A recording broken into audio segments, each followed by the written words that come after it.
नमस्कार, मैं हूं आपके साथ श्रेया आनंद और आप देख रहे हैं एमसीयू दर्शन।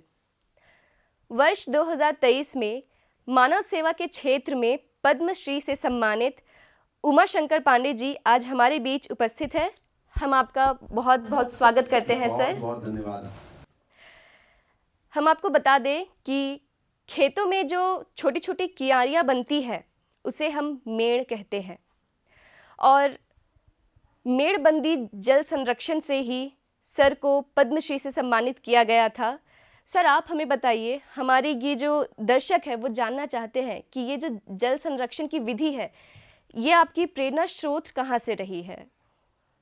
हमारे पुरखों के जल जोड़ने के जो बेजोड़ तरीके हैं श्रेया जी, मेरी जल संरक्षण की दिशा में जो गुरु है मेरी माँ है। और व्यक्ति जब जन्म लेता है तो जल में ही उसका जीवन होता है। वो जो माँ दुनिया में लाती है तो जल के दर्शन कराती है। इस सृष्टि में जो भी रिद्धि प्रसिद्धि और समृद्धि है उसका रास्ता जल से होकर जाता है। तो मैंने अपने जीवन में जो भी पानी की बूंदों को रोकने के लिए प्रयास किए हैं वो परंपरागत है।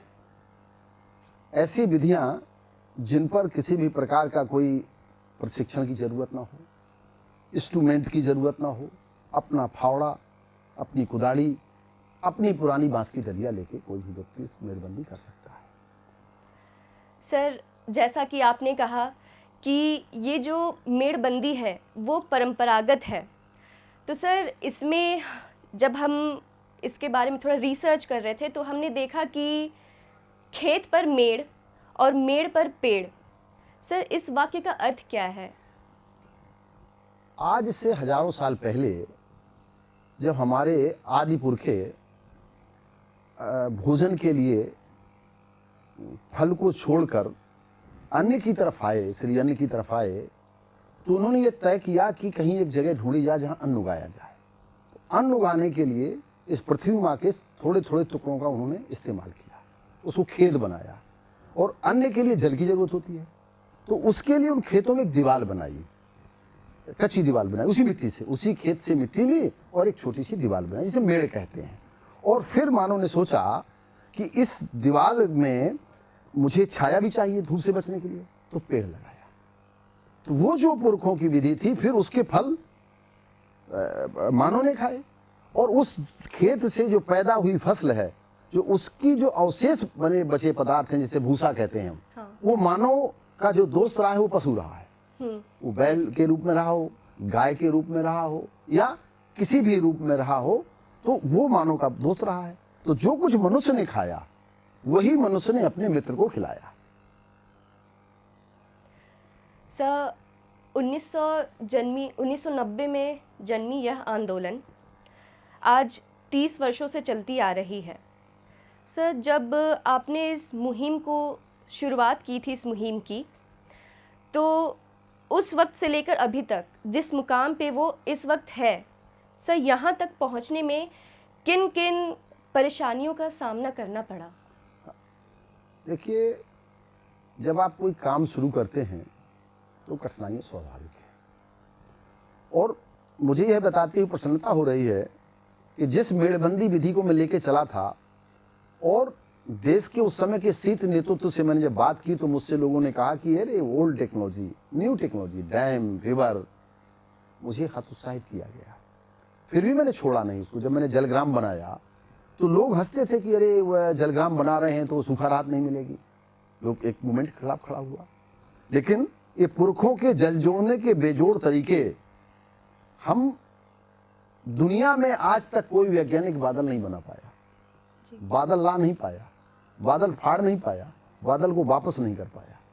लेकिन हमारे भारत के जो, मैं उन विद्वानों का या उन वैज्ञानिकों की आलोचना नहीं कर रहा हूं, हरित क्रांति के नाम पर उन वैज्ञानिकों ने अर्थ ज्ञान उनके पास था और इस पृथ्वी माँ के पेट में करोड़ों छेद कर दिए और पानी निकाल दिया। लेकिन अगर आपकी वैज्ञानिकता तब थी जब पृथ्वी माता से जितना पानी लेते थे उतना देते, बैंक में उतने ही पैसे आप ले सकते जितना आपके पास डिपॉजिट होगी जी। हमने इस बात का ध्यान नहीं दिया, लेकिन हमारे पुरखों ने गांव में जितना पानी चाहिए था उससे ज्यादा पानी वो बरसात का भर लेते थे। मैं मेड़बंदी की बात करूं, उसका मैं परंपरागत जल का विशेषज्ञ हूं। उसके आधार पर मेरे गांव जखनी से मैंने मेड़बंदी की शुरुआत की जी जी। और बहुत थोड़े से हमने कह सकते हैं हम 500 बीघे से सब किसानों से मिलकर इस काम को शुरू किया। आज मुझे ये बताते प्रसन्नता हो रही है कि जखनी से निकली ये ज्योति भारत के अंतिम गांव गुजरात के कुरंगा गांव में द्वारिकाधीश के जिले में इलाके में पहुंच गई है। आज संपूर्ण भारत में बगैर प्रचार प्रसार के, आज आप भोपाल के बगल में चले जाइए, होशंगाबाद चले जाइए, छतरपुर जाइए, टीकमगढ़ जाइए, देवास चले जाइए, पास ही में ये सब सारे जिले हैं। बड़े पैमाने पर किसानों ने मेड़बंदी की है। अभी आप पासी में यहाँ इधर जाइए, रानी कमलावती के बाद से तो बहुत किसानों ने मेड़बंदी अपने पैसे से की है और जल स्तर को ऊंचा किया है। पिछले 10 वर्षों में जो खाद्यान्न है, चूंकि धान जो पैदा होता है वो खेत में होता है और उसके लिए पानी चाहिए और पानी के लिए मेड़ चाहिए। तो इधर 10 वर्षों में अगर आप ये पता लगाएंगे तो कई लाख मैट्रिक टन धान का उत्पादन हुआ है और हम दूसरे देश को चावल दे रहे हैं। दूसरे देश को बासमती जैसा चावल जब हम दूसरे से लेते थे, अगर मेड़ नहीं होती तो ये पानी नहीं रुकता। तो माननीय प्रधानमंत्री जी ने पूरे देश के प्रधानों को पत्र लिखा कि मेड़बंदी सहित परंपरागत तरीके से पानी को रोकें। 2.5 लाख प्रधानों को पत्र लिखा। तो मैं ऐसा मानता हूं कि जहां तक मैं नहीं पहुंच पाया, संपूर्ण भारत के बाहर अगर इजराइल में बात की जाए तो इजराइल के लोगों ने भी मेड़बंदी के लिए हमसे यहां पर परामर्श लिया है। जापान में भी लोग मेड़बंदी के पर हमारे पास आए हैं। हमारे पास समझने के लिए ऑस्ट्रेलिया से बहुत सारे हमारे देश के, उत्तर प्रदेश के जल शक्ति मंत्री गए तो उनसे लोगों ने पूछा भाई जखनी की जो जल संरक्षण की विधि है, ट्री ऑन द फंड, हम इसके बारे में समझना चाहते हैं। तो पूरे दुनिया के जो विकसित देश हैं वो हमारे भारत की टेक्नोलॉजी को, जो पुरखों की परंपरा ज्ञान है, वो पहुंचे हैं। कठिनाइयां आती हैं, परिस्थितियां आती हैं और इस परिस्थिति में घबराना नहीं चाहिए। और अगर परिस्थिति आती है तो आप ये मान लीजिए कि आपके काम में सफलता मिल रही है। सफलता एक दिन नहीं मिलती पर एक दिन जरूर मिलती है। सर, जैसा कि आपने बात किया ओल्ड टेक्नोलॉजी और न्यू टेक्नोलॉजी, तो आपने बताया कि न्यू टेक्नोलॉजी से पानी निकालना आसान है, लेकिन ओल्ड टेक्नोलॉजी हम भूलते जा रहे हैं। और देखा भी जाए तो ग्लोबल वार्मिंग इफ़ेक्ट की वजह से हमारे आसपास हर जगह, या फिर गांव हो या फिर शहर हो, वहाँ में जो भूजल स्तर है वो नीचे जा रहा है, लगातार नीचे ही जाया जा रहा है जी। तो सर, इस टाइम पे बुंदेलखंड में जो जल स्तर है वो बढ़ रहा है और वो लगातार बढ़ते ही जा रहा है। और देखा जाए तो ये मेड़बंदी जो विधि है उसकी शुरुआत वहीं से हुई है। जी। तो सब बिना न्यू टेक्नोलॉजी का यूज़ किए वहाँ पे अगर जल स्तर बढ़ रहा है तो उसके पीछे का राज क्या है? मैंने जैसे आपसे बताया कि दुनिया का कोई वैज्ञानिक नई पद्धति से बादल नहीं ला सकता। हमारे पुरखों के पास वो विधि थी बादल लाने की, और पानी बनाने की अगर कोई विधि है तो पेड़ है। बादल मेघ क्या करते हैं? मेघ बिजली पैदा करते हैं और वरुण पानी लाते हैं। और पानी कहाँ छिपा है? हवा में। हवा किस में छिपी है? पेड़ में। तो हमको जो पानी बनाने की फैक्ट्री है वो पेड़ है। हमको ज्यादा से ज्यादा जो वहां का वाटर लेवल ऊपर आया है और जो पूरे देश में आज वो मेड़बंदी विधि मेरे नाम से जानी जाती है, ये पुरखों की विधि है, ये मैं नहीं कहता, ये इसका श्रेय मुझे मिले। हमारे पुरखों का ज्ञान से जो प्राप्त मुझे चीजें हैं उनके बारे में मैं कह सकता हूं कि जो जल स्तर बुंदेलखंड का 2 मीटर ऊपर आया है, ऐतिहासिक घटना है। जी सर। जैसे बुंदेलखंड के बांदा जनपद से चित्रकूट में 1 मार्च से मालगाड़ी के डिब्बे के द्वारा पानी पीने के लिए जाता था। ट्रेन में लेट होती थी, कभी कभी डिब्बे नीचे उतर भी जाते थे।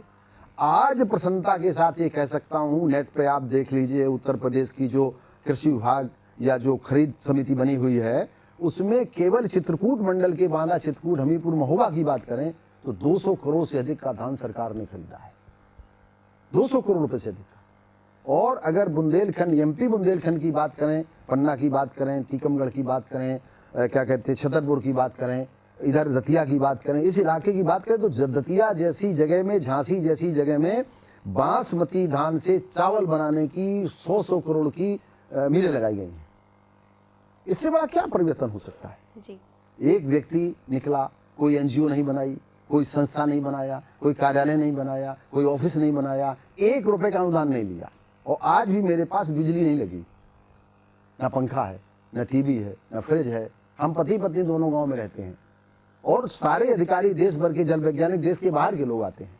नीम के पेड़ के नीचे तालाब के किनारे चबूतरा बना है, अपनी फसल आगे बैठता हूँ, नगड़िया लेता हूँ, साइकिल में जाता हूँ और गाँव गाँव बजाता हूँ, पानी बचाओ पेड़ लगाओ, पानी बचाओ पेड़ लगाओ। मुझे बिल्कुल ही कतई नहीं है कि मुझे क्या सम्मान मिला है। जो सम्मान मिला महामहिम राष्ट्रपति जी ने दिया, देश के सर्वोच्च नागरिक सम्मान में से पद्म सम्मान दिया, मैं उनका स्वागत करता हूँ। देश के माननीय यशस्वी प्रधानमंत्री मोदी जी के जल आंदोलन को जन आंदोलन बनाना है मुझे। मैं चाहता हूं कि 140 करोड़ व्यक्ति जल क्रांति को जन क्रांति में बदले, क्योंकि अब जल क्रांति की जरूरत है, और जल क्रांति तब होगी जब जन क्रांति जुड़ेगी। तो हम सब मिलकर के, अभी मैं बहुत खुश नहीं हूं, क्योंकि वर्षा के दिन 120 से घट के 41 हो गए हैं जी। अब आप ये समझिए कि पूरी दुनिया में हमारी जो जनसंख्या वो लगभग 18% हो गई है। जो हमारे पास जमीन है वो 4% के आसपास है। पानी हमारे पास लगभग 3% के आसपास है, उसमें 2% पानी खारा हो गया है, 1% मीठा है। तो हमको पूरे भारत में काम करना है।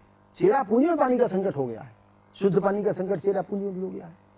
इस देश में जो 5 जल योद्धा पैदा हुए हैं, उन जल योद्धाओं में सबसे पहले जल योद्धा महाराज भागीरथ जो गंगा लेके आए जी।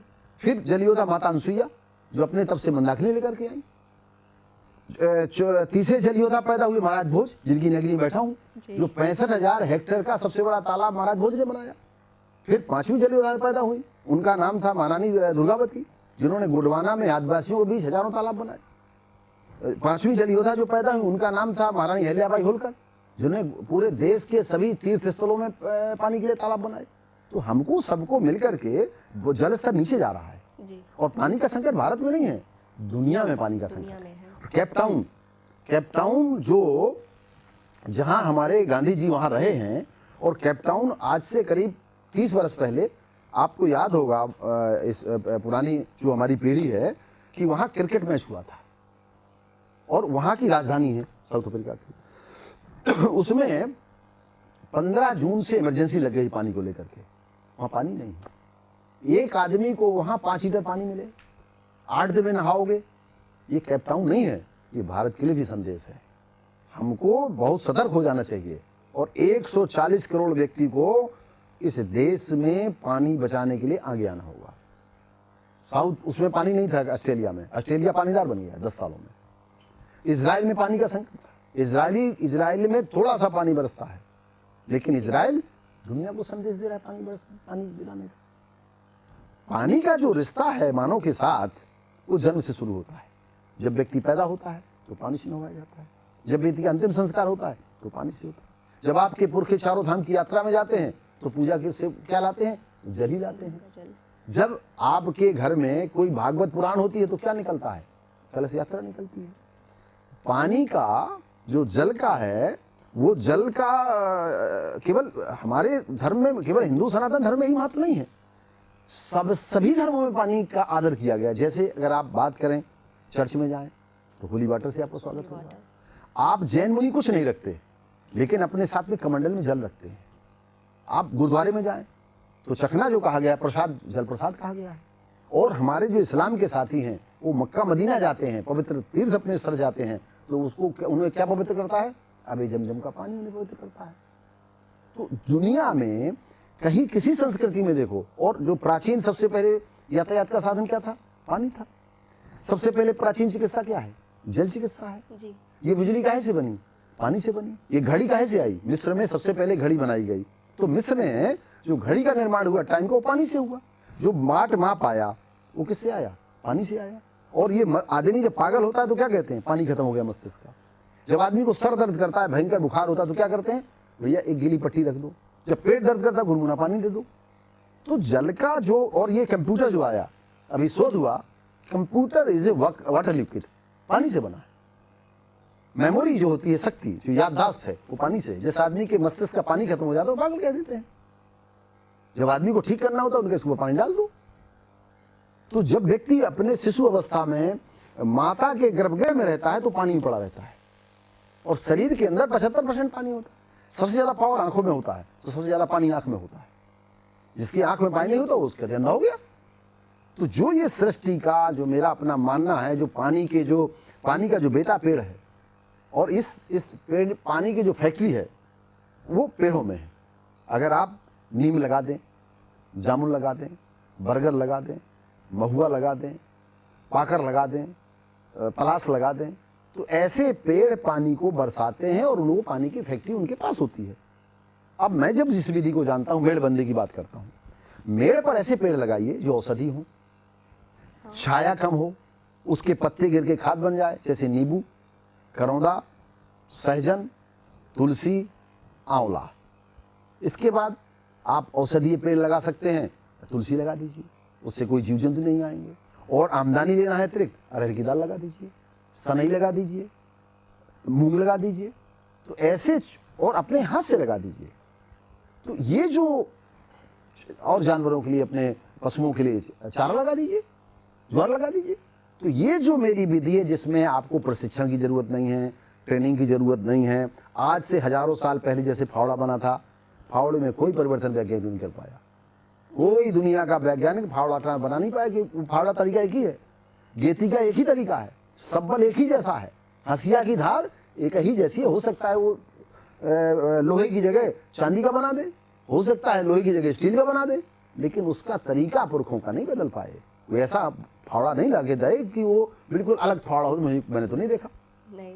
तो जो पुरखों के जो विधि थी, आपने देखा होगा कि पुरखे पहाड़ के ऊपर तालाब बनाते थे। मैं कल ग्वालियर गया था, ग्वालियर में मैंने देखा किले के ऊपर कुआं है और भरा हुआ है, किले के ऊपर तालाब भरे हुए। अब आज हम पुरखों ने जो कुएं बनाए थे, कुएं कुएं को आपने देखा होगा फटता नहीं कुआं। नहीं। आज के वैज्ञानिक के बनाए बांध फट रहे हैं, प्रलय आ रही है। पुरखों के बनाए तालाब फट नहीं रहे, बावड़ी उनकी फट नहीं रही। ऐसी कौन सी विधि वो जानते थे, कौन सा उनके पास ज्ञान था कि जिस ज्ञान के आधार पर मरु में भी तालाब बनाते थे। मरुभूमि में, राजस्थान के टोह में आप चले जाइए, वहां भी तालाब भरे थे। भोपाल आइए, वहां भी तालाब थे। आप सारनाथ जाइए, वहां भी तालाब थे। तो उनकी तकनीक में पानी जितना जरूरत थी उससे ज्यादा पानी वो लेते थे, और उससे ज्यादा पानी अपने पास संग्रह करके रखते थे। पानी का संकट आज नहीं है, हजारों साल पहले भी था, लेकिन हम पुरखों की विधि को बचा नहीं पाए। अरे भाई, नवीन तकनीक है, मैं विरोध नहीं कर रहा नवीन तकनीक का, लेकिन ड्रिप एरिगेशन आप कह रहे हो, ड्रिप एरिगेशन तो तब चलेगी जब पानी होगा ना। आप कह रहे हो रात में सिंचाई करो, भाई पानी तो रात में भी तो चाहिए ना जी। आप कह रहे हो कि बूंद बूंद पानी दिया जाए खेत में। अरे भाई, बूंद बूंद होगा तभी तो दोगे बूंद बूंद। आप उसमें मशीन बना सकते हो, पर उसके लिए पानी चाहिए ना। मैं कहता हूं पानी बनाने की बात न करिए, पानी बचाने की बात करिए। और पानी बचेगा दो तरीके, जल पाने के दो तरीके, या तो वर्षा जल, तो भूजल। भौम जल तो वर्षा का रोका हुआ पानी है जी। तो अब जब भौम से कितना निकालोगे आप, भूजल कितना लोगे आप? तालाब खाली पड़े हैं, नदियां सूखी पड़ी हैं। और पानी बचाना, मैं और बात ये कहता हूं आपके माध्यम से, आपके चैनल के माध्यम से बात कहूंगा कि पानी बचाना सरकार का काम नहीं है, समाज का काम है। क्योंकि यूजर सरकार नहीं, समाज है। मेरे घर में कितना पानी बाथरूम में जा रहा है, नहाने में, धोने में, कपड़े धोने में, वो कितना पानी जा रहा है तो मैं जानता हूं। इसलिए मेरा अपना मानना है कि पानी बचाना, हमारे देश में सुख में तालाब बनते थे, दुख में तालाब बनते थे, उत्सव में तालाब बनते थे, अकाल में तालाब बनते थे, कुएं खोदते थे। और कुआं खोदना, तालाब बनाना, बावड़ी बनाना, धर्मशाला बनाना, ये पुण्य का काम था। हमारे यहाँ जुर्माना होता था राजतंत्र में, तो कहते थे तालाब बनाओ। अकाल पड़ता था तो तालाब बनाओ। किसी की स्मृति होती है, पिताजी माता जी, तो उन्होंने कहा भाई हमारे यहाँ फला बुंदेला का तालाब है, चंदेल का तालाब है, परिहारों का तालाब है, प्रतिहारों का तालाब है, मराठाओं का तालाब है, वैश्यों का तालाब है, यादव जी का तालाब है, राजपूत साहब का तालाब है। तो तालाब भी बनते थे लोगों के नाम से। अब परिस्थिति क्या बदल गई, हमने उन जो हमारे पास 25 लाख तालाब थे, जब हम देश आजाद हुआ था तो हमारे पास पानी कितना था, 5600 क्यूबिक मीटर पानी एक आदमी के हिस्से में था। आज हमारे पास 1700 क्यूबिक मीटर एक आदमी के हिस्से में पानी बचा है। 1300 क्यूबिक मीटर अगर पानी आ जाता है तो हम डार्क जोन में चले जाएंगे। दिन प्रतिदिन हम पानी कम हो रहा है। हम पानी लेते हैं 5 किलो और बचा 100 ग्राम है। ये रिसर्च आ चुका है। तो जिसके बगैर ये भवन बना है, तो ये भवन किसने बनाया है? लोहा से नहीं बना, सीमेंट से नहीं बना, बालू नहीं बनाया। अगर इसमें पानी नहीं होता तो ये भवन नहीं बनता। तो बेजान में भी जान डालने का काम पानी करता है। इसलिए आपने देखा होगा कि जहां तक हम सनातन धर्म में पानी की बात करें तो विष्णु भगवान कहाँ रहते हैं? पानी में रहते हैं जी। भगवान प्रभु श्री राम कहाँ खेले हैं? सरजू में खेले हैं। कृष्ण भगवान कहाँ खेले हैं? कालिंदी में खेले हैं। और भगवान शंकर स्वयं गंगाधर हैं। तो जब सभी देवताओं का वास पानी में है और पानी को देव कहा गया है, पानी सबको पवित्र कर देता है, पानी स्वयं को साफ कर देता है। आप नहाए ना 2 दिन तो आपका शरीर ऐसा लगेगा जैसे आपके शरीर बदबू आ जाएगी, क्योंकि जैसे ही आपने नहाया तो सारे शरीर के सेल खुल जाते हैं। तो पानी में एक अद्भुत शक्ति है, अमृत है। पानी को अमृत कहा गया है।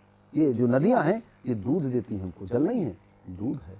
इन कुओं का पानी पी करके हम बलवान हुए हैं, पुष्ट हुए हैं, योग हुए हैं। मैं धन्यवाद दूंगा इस देश के। मैं किसी दल में नहीं हूं, मेरा कोई दल नहीं है, कोई पार्टी नहीं है, लेकिन इस देश को धन्यवाद दूंगा कि 5 योद्धा जो मैंने बताए, 6वां योद्धा अगर इस देश में कोई है तो इस देश के यशस्वी प्रधानमंत्री माननीय नरेंद्र मोदी जी हैं।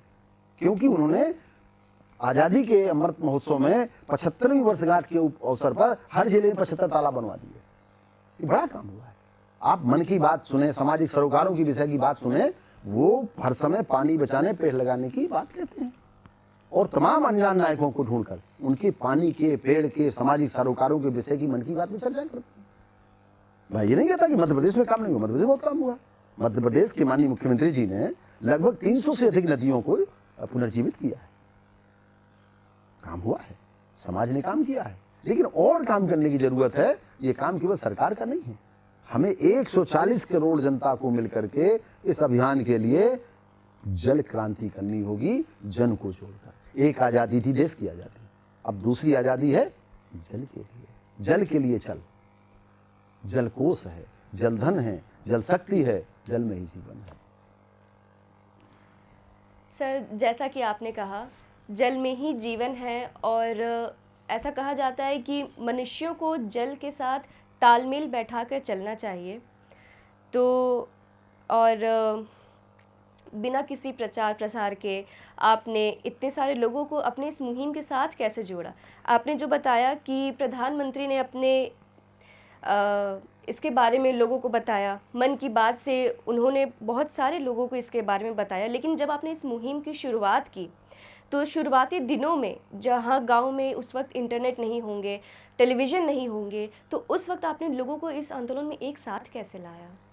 देखिए, मैं ऐसा मानता हूँ, इस पूरी सृष्टि में पानी के बारे में सब कोई जानता है जी, पेड़ के बारे में सब कोई जानता है। जब कहीं न्याय नहीं मिलता था हमारे पूर्वजों को, तो क्या न्याय का आधार क्या था? जल न्याय का आधार था। गंगा तुलसी उठा लो, जल न्याय का भी आधार था।